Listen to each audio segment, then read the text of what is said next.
Well, welcome to my presentation of the concept of the quantified self and its use in developing lifelong learners. I must apologise firstly for not being here in person, but if you're listening to this, you'll perhaps appreciate that I am in a line in immigration at the John F. Kennedy Airport trying to get into the USA. And despite wearing my I support Donald Trump badge, I don't seem to be making much progress. I'm grateful to my fellow presenters for being tolerant of this, and also to Lynn Curry and Dave Swanson for again tolerating this sort of presentation. Lifelong learning, as we all know, is really important and becoming even more important given the increasing knowledge doubling time since 1982. The graphic on the left-hand side of the slide shows quite markedly how much knowledge has increased since this time. And although there is a slight flaw in this, in that I think it's showing information rather than knowledge, you get the idea. And I particularly like the Alvin Toffler quote that says that the illiterate of the 21st century will not be those who can't read and write, but those who cannot learn, unlearn and relearn. And therefore, as we go forward, this idea of unlearning and relearning is going to become even more important. But the problem that we have is that students' view of feedback is they want ever increasing more. And the common mantra that students have is, how am I doing? How am I doing? Am I going to pass? Am I doing all right? And of course, for faculty, the view is that they are like these little chicks who are just voracious in their request for feedback. And we've got a lot of other things that we need to do as well. If we look at mentoring, of course, we actually need to provide in Leeds mentors to 300 students in an individual year cohort, and that's very challenging. And students need to be trained to accept feedback and to utilise it and to develop action plans. And also, of course, mentors again need to be trained to give feedback and help students develop these action plans and to monitor them. The quantified self is a concept of self-knowledge through self-tracking.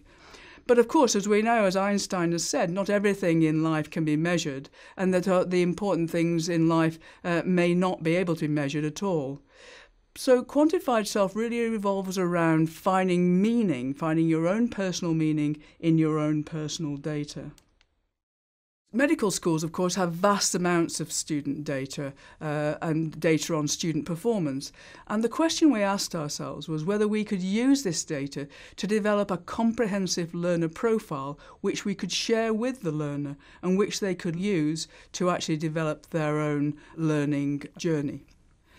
But numbers alone, of course, actually only provide a very limited image. And if you look at the image on the right-hand side of this slide, you can see what it is. It's obviously a face of a young lady, but it's not clear. And I think you couldn't actually decide who it was from this picture.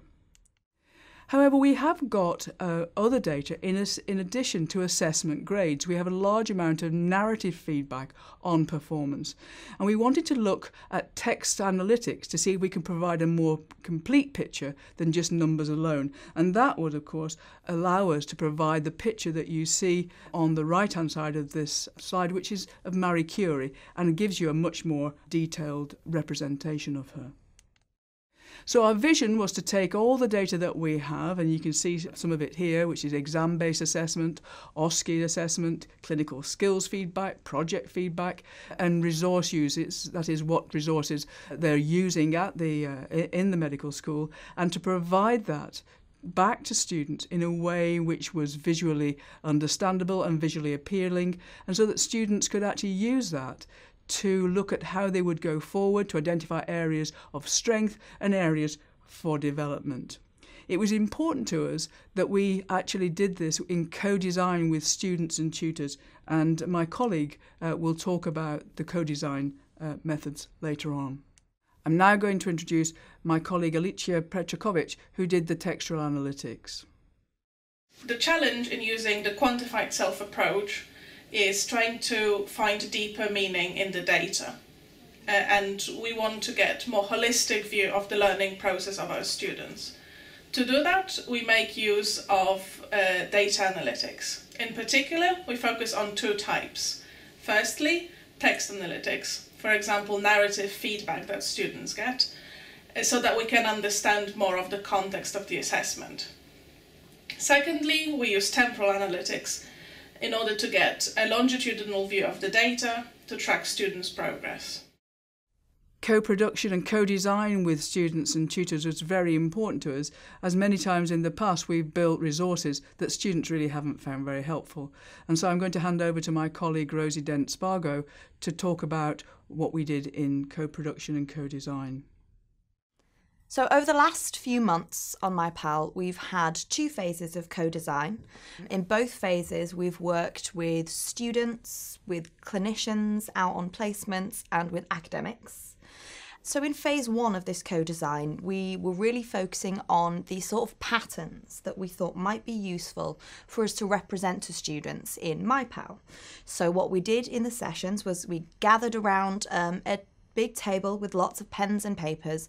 We brainstormed what the patterns might be that we might be able to present to students with their data. And then after we'd kind of established what those were, students and clinicians and academics got out pens and paper and designed the visualizations. So throughout the sessions in phase 1, we got 50 visualizations. It was an incredibly rich amount of data. After phase 1, we went and grouped those visualizations and we categorized them. And what we did was we boiled down these 50 visualization ideas into 3 clickable paper prototypes. We chose paper prototypes for a couple of reasons. Number 1, they're quick and easy to do and very easy to make any changes to.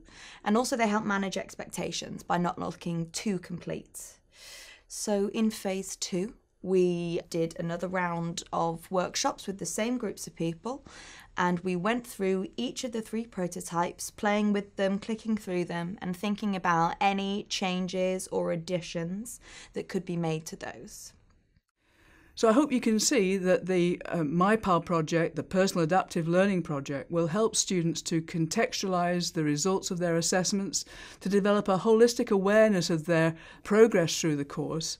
It will also help them to identify their areas of strength and areas for development by recognising and seeking and be able to interpret the feedback that they're getting.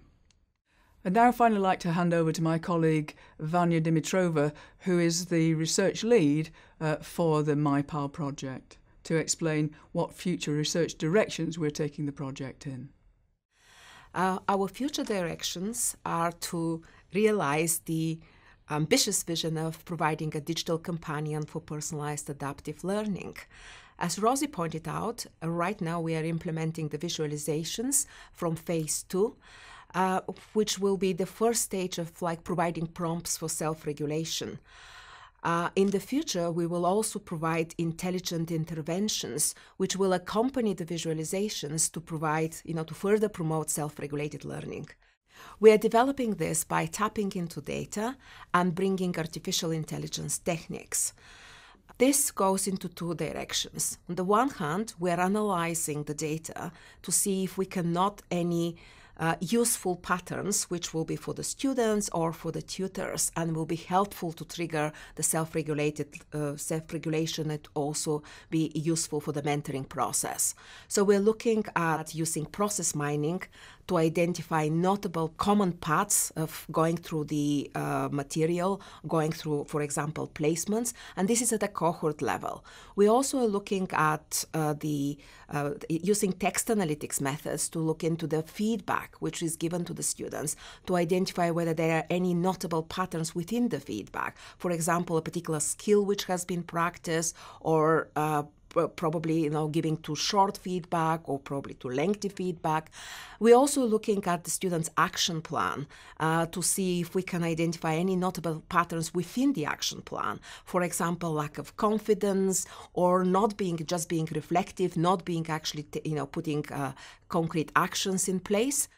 Our second direction is to bring in recommendations to the students of resources which other students or the tutors have found useful. In this way, we will tap into the behavior of other students, things which others have found useful, in order to be able to help the students manage their learning. As a whole, in summary, we are using artificial intelligence techniques, tapping into the data in order to realize our vision of digital companion for personalized adaptive learning. I'd like to acknowledge the myPAL team, of course. There are a considerable number of people involved in this project, and I hope to be able to be with you in person shortly when I get through the immigration queue. Thank you very much.